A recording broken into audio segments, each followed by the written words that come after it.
बलाती है मगर जाने गरीब।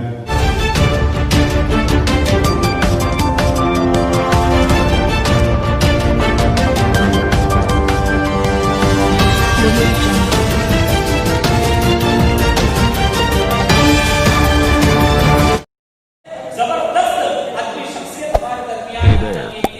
Subscribe to my channel and also press this bell icon.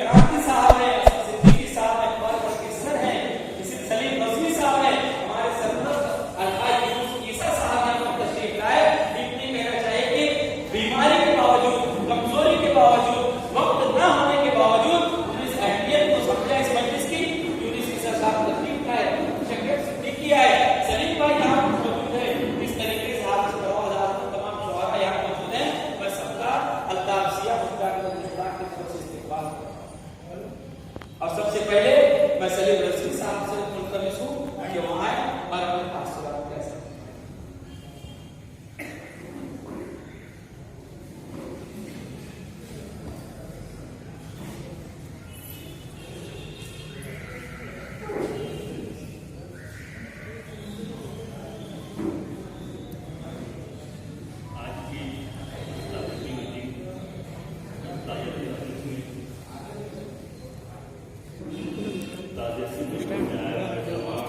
तो इससे चालू कर मौजूदा